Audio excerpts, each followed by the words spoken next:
So let's check out In My Life. You have the G chord, the 1 chord. There are places I remember. That's the 5 chord, D. And then you have E minor, which is the 6 minor chord. You have G7, which is the 1/7 chord, or the 5 of 4. We'll talk about that in a future video. But for now, just trust me that that's not in the key of G, that G7 chord. It's outside the key, but it serves to really move into the C chord nicely. That C is the 4 chord, and then the 4 minor chord is C minor. There's our famous 4 minor chord again. And where does it go? The predictable place, the 1 chord, G. That 4 minor chord always seems to pull you towards the 1 chord. It acts a lot like a 5 chord, a lot like a dominant chord. It has a dominant function. And yet another music theory topic that we'll talk about outside of the context of this video sometime. But there's just so much that links together. Once you learn a little bit of music theory, that connects to the next bit of music theory. And then that connects to the next bit. And then you take those 3 bits of music theory and put them together, and you start to really get things. And then you learn a 4th bit. And that's all I've done all my musical life, is learn bits of music theory that I put together, make conclusions about music, and why I like certain music, and why certain music has a certain effect.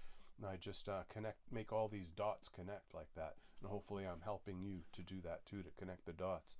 So here's the song In My Life. Let's just play that little part here. It goes G, D, E minor, G7, and then C, C minor, G.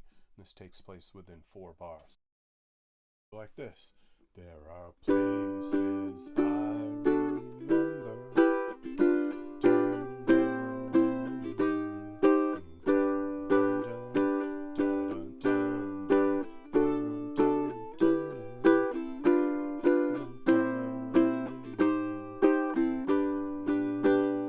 That's perhaps one of the most famous examples of the 4 minor chord. That's cited a lot in music theory textbooks and YouTube videos like this one, and that's one of the most oftentimes cited one. And I figured I'd be remiss if I just gave you obscure songs that most people out there wouldn't know. I wanted to give you something very famous. In My Life is perhaps the most famous. By the way, besides strumming, you could finger pick those chords. That would be a nice way to play this too.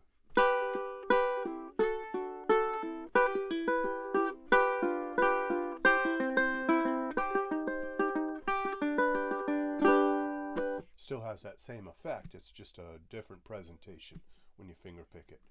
All right, Young Turks by Rod Stewart, 80s. I'm pretty sure that was 80s. The decades just kind of melt together for me at this age of 60 that I'm at now. It's sometimes a little more difficult to remember. Was that the 80s or was that the 90s? But I'm pretty sure Young Turks was an 80s thing, because I remember it on MTV. There's a video for it. So it goes... the verses don't have the 4 minor chord. It's the chorus that does, but the verses are. But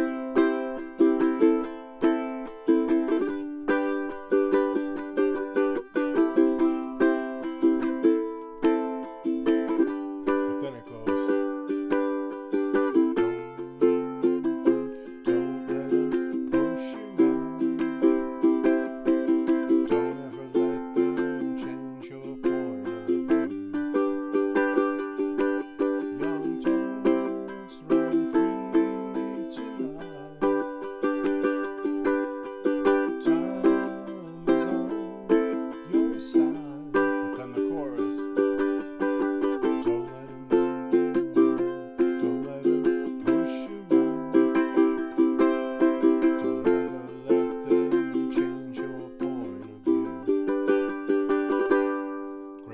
Song. Rod Stewart had a few of those story songs, and this was a great one.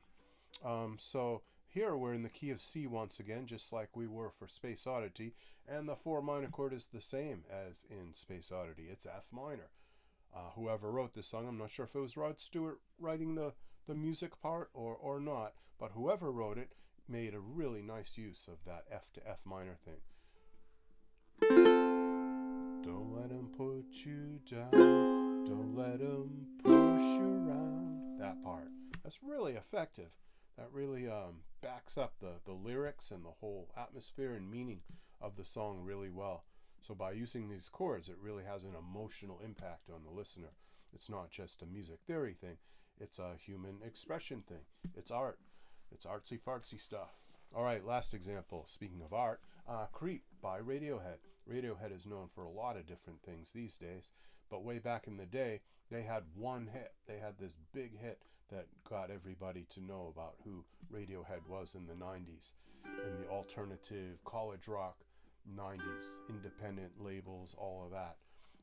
And so now Radiohead's something very different. They got a lot more complex and a lot less basic meat and potatoes British rock. And they got very progressive and very experimental. But back then, their big hit Creep on alternative radio was a pretty straight ahead song. It had 4 chords like this. I'm a creep. I'm a loser. I wish I was special. I wish I was special. And there it is, the 4 minor chord once again in the key of G, just like in my life. So we have a G chord, we have a B chord, which by itself is a music theory lesson all unto itself. We're not going to talk about it today, but that B chord is really cool in the key of G. And then C, the 4 chord, going to the 4 minor chord, C minor. So there's 4 instances of it. In My Life by the Beatles, Space Oddity by David Bowie, Young Turks by Rod Stewart, and Creep by Radiohead, all from some different eras and different decades, but all having that same device called the 4 minor chord. In the key of C, C, D minor, E minor, F. F is the 4 chord. Turn it into F minor, and it's the 4 minor chord. And you can do that in any key. All right, ukulele people, hope you enjoyed that. I will, of course, make a nice sheet available to you, and you can download that clicking on the link below. That brings you to my Patreon account. This sheet will show you the chords that we had in these songs, and it'll just kind of give you an idea of where the 4 chord occurs. I'll point out the 4 minor chord, and of course you'll get handy dandy chord diagrams, so if there's any doubt as to how to play a C minor chord or an F minor chord or any of these chords, I'll clear up any doubt. I'll have very clear diagrams for you.